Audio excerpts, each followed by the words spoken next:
एक बार की बात है, सारा नाम की एक लड़की थी जो क्लास में सवाल पूछने से हमेशा डरती थी। सारा को इस बात की चिंता रहती थी कि अगर उसने क्लास में सवाल पूछे या मदद मांगी तो उसके दोस्त सोचेंगे कि वह मूर्ख है। एक दिन सारा की शिक्षिका ने गणित का एक नया पाठ पढ़ाया जो सारा को ठीक से समझ नहीं आया। सारा ने अपने दम पर इसका पता लगाने की कोशिश की, लेकिन जब वह प्रश्नों को हल नहीं कर पाई तो निराश हो गई। वह मदद मांगने से डरती थी और चुप रहना ही बेहतर समझती थी। जैसे जैसे पाठ आगे बढ़ता गया, सारा का भ्रम बढ़ता गया और वह अधिक से अधिक खोई हुई सी महसूस करने लगी। अंत में सारा की शिक्षिका ने देखा कि वह संघर्ष कर रही थी और उससे पूछा कि क्या उसे सहायता की आवश्यकता है। सारा पहले तो झिझक रही थी, लेकिन आखिरकार उसने मदद लेने का फैसला कर ही लिया। सारा की शिक्षिका उसके साथ बैठी और पाठ को इस आसान तरह समझाया कि सारा समझ सके।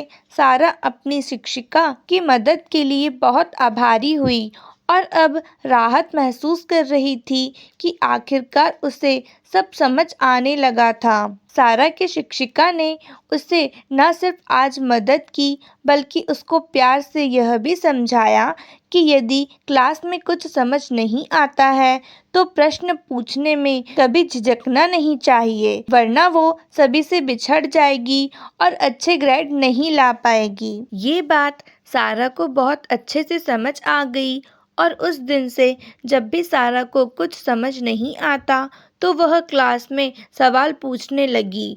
उसने पाया कि अपने दम पर संघर्ष करने के बजाय मदद मांगना बेहतर था। उसने यह भी महसूस किया कि उसके कई सहपाठी भी सवाल पूछने के लिए झिझका करते थे। वास्तव में वे सभी आभारी थे। जब उसने कुछ ना समझ आने पर सवाल करना शुरू किया तो सभी के समान प्रश्नों के जवाब भी मिलने लग गए थे। सारा ने उस दिन एक मूल्यवान सबक सीखा। उसने महसूस किया कि जब उसे कुछ समझ में नहीं आता था तो सवाल पूछना कमजोरी का नहीं, बल्कि बुद्धिमत्ता और साहस का प्रतीक था। सारा ने खुद पर और अपनी क्षमताओं पर अधिक विश्वास महसूस किया और वह अब मदद या स्पष्टीकरण मांगने से डरती नहीं थी। नैतिक उपदेश: प्रश्न पूछना सीखने और विकास करने का एक अनिवार्य हिस्सा होते हैं और इसकी वजह से ही हम अधिक सशक्त और सफल होते हैं। इसलिए सवाल पूछना कमजोरी का नहीं, बल्कि बुद्धिमत्ता और साहस का प्रतीक होता है और मदद मांगने या स्पष्टीकरण मांगने से कभी डरना या झिझकना नहीं चाहिए। आज की स्टोरी बस इतनी ही। अगर स्टोरी अच्छी लगी हो तो चैनल को सब्सक्राइब करें और वीडियो को लाइक करना बिल्कुल मत भूलें। मिलते हैं अगली स्टोरी में। Thanks for watching.